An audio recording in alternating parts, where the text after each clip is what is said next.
What causes delayed healing of a fracture? I'm Dr. David, orthopedic surgeon, sports medicine specialist, and author of That's Gotta Hurt: The Injuries That Changed Sports Forever. I provide education, information, and commentary on all sorts of sports and exercise, injuries, injury treatments, and injury prevention for athletes and active people so that you can stay healthy and perform your best. Broken bones typically heal, whether you need surgery or you do it with a cast or a brace, that type of thing. Bones tend to heal. Our bodies lay down new bone to basically fill the gap and basically make it a solid bone.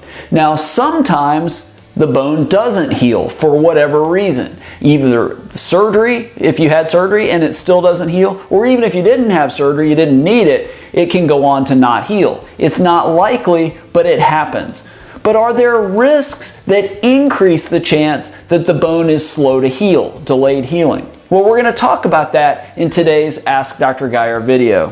Carissa asks, I broke my humerus backpacking. I have a plate that bends down my elbow. I have 7 nails. The scar's really bad. It's been 11 weeks. It's swollen, and I can't use my thumb or my right hand in general much. The doctor said it's delayed healing. I'm 46 and a non-smoker.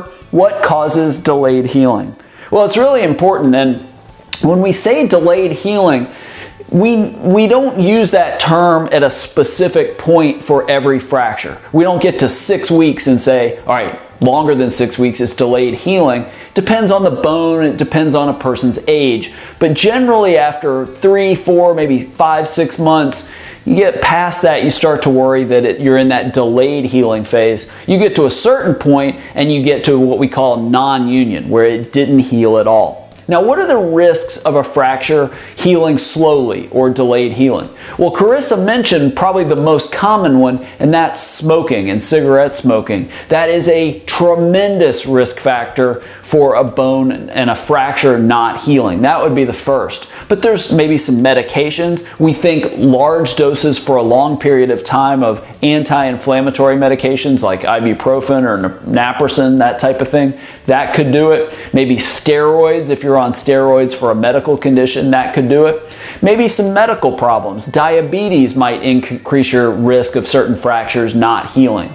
It could be issues related to the fracture itself. If you break the bone in a position where, or it's treated in a way where there's still a lot of fracture motion, where whatever the splint or the brace isn't stabilizing it and it's moving more than it should, that might increase the risk that it's slow to heal. Or if it's a bone that's prone to poor blood supply, or the fracture, the break interrupts the blood supply. The scaphoid of the wrist is a common one for that. There's certain bones in the feet where there's poor blood supply to that area, and then with low blood supply, the body doesn't lay down much callus and basically doesn't form new bone that helps the fracture heal. So there's all sorts of reasons that a fracture can be slow to heal. Just being a non-smoker doesn't necessarily get you off the hook. That's a potential risk with any fracture. Fortunately, for most fractures, that risk is pretty low. Have you suffered a fracture that was slow to heal and your doctor told you it was delayed healing? What was the fracture and what were the possible reasons why it was slow to heal? I'd love to hear your experience, and honestly, I think viewers all around the world would love to hear about it as well. So below this video, describe your experience, what the fracture was, maybe why it was slow to heal, and what you did to finally get it to heal, what the doctor ultimately had to do to get it to heal.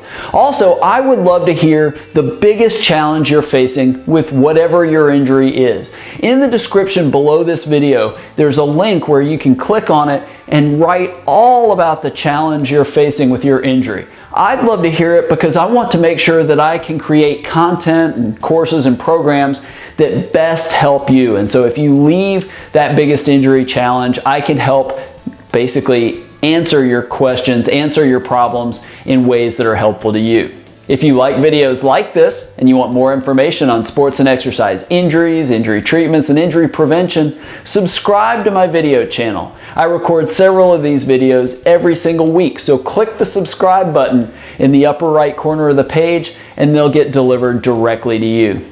Thank you so much for watching. I really hope this was helpful, and I look forward to seeing you right here next time.